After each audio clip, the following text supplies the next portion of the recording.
ప్రేమ ఒక తీయనైన అనుభూతి. ఆ అనుభూతిని ఆస్వాదించిన వారికే సొంతం. ఈ ప్రేమ ఇరువైపులా ఉంటే అది ఇంకా అద్భుతం. కానీ కొందరు విషయాల్లో ఒకవైపు నుంచే ప్రేమ ఉంటుంది. అది ప్రేమికుల విషయంలోనే కాదు, అది friends, relatives, brothers and sisters వారి విషయాల్లో కూడా ఉంటుంది అన్నమాట. అలా వన్ సైడ్ లవ్ ఉన్నవారు ఎంతో బాధనైతే అనుభవిస్తూ ఉంటారు. కానీ ఆ బాధ మీ మంచి కొరకే. మంచి ఎలాగా అని అంటూ ఉన్నారా? ఎస్, లవ్ వితౌట్ అటాచ్మెంట్ అనేది బుద్ధిజం యొక్క మెయిన్ ప్రిన్సిపల్ అన్నమాట.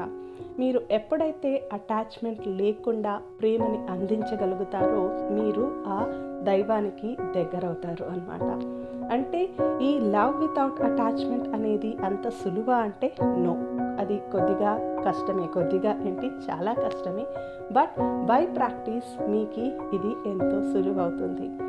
పెయిన్ ఏదైతే ఉందో ఆ పెయిన్ మనం గ్రోత్ కొరకైనా ఉపయోగించుకోవచ్చు, లేదా మనం దిగజారిపోవడానికైనా ఉపయోగించుకోవచ్చు. ఈ వన్ సైడ్ లవ్ అనేది, ఈ బ్రేకప్స్ అనేవి యాక్చువల్గా మీ మంచి కొరకే. ఎందుకంటే ఆ పెయిన్ నుంచి మీరు ఎంతో నేర్చుకుంటారు.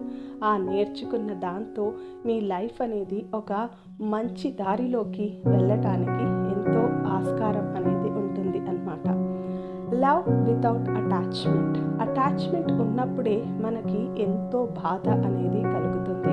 అది ప్రేమ విషయంలోనే కాదు, ఒక డబ్బుని తీసుకున్నా లేదా మీ వస్తువుల్ని అలా ఏది తీసుకున్నా కూడా మీరు దానిపైన అటాచ్మెంట్ పెట్టుకుంటేనే అది మీ నుంచి దూరం అయినప్పుడు మీకు బాధ అనేది కలుగుతుంది. అదే అటాచ్మెంట్ లేకుండా వస్తువునైనా మనిషినైనా మీరు ప్రేమిస్తూ ఉన్నారనుకోండి, అప్పుడు మీకు ఎల్లప్పుడూ సంతోషమే. ఆ సంతోషం మీకు ఎప్పుడు ఉండాలి అంటే meditation is the best thing. That too Vipassana meditation. ఎలా చేయాలి విపాసనా మెడిటేషన్ అనేది కూడా నేను డిస్క్రిప్షన్లో ఇస్తాను. ఇంకా మీరు డైరెక్ట్గా విపాసనా మెడిటేషన్ సెంటర్కి వెళ్ళి కూడా చేయవచ్చు. తప్పక ఈ టెక్నిక్స్ ఫాలో అవ్వండి. మీ లైఫ్ అద్భుతంగా మారిపోతుంది. మీరు ఒంటరిగా ఉన్నారన్న ఫీలింగ్ కలగదు. మీ వన్ సైడ్ లవ్ యొక్క బాధ కూడా మీకు అస్సలు ఉండదు. Thank you.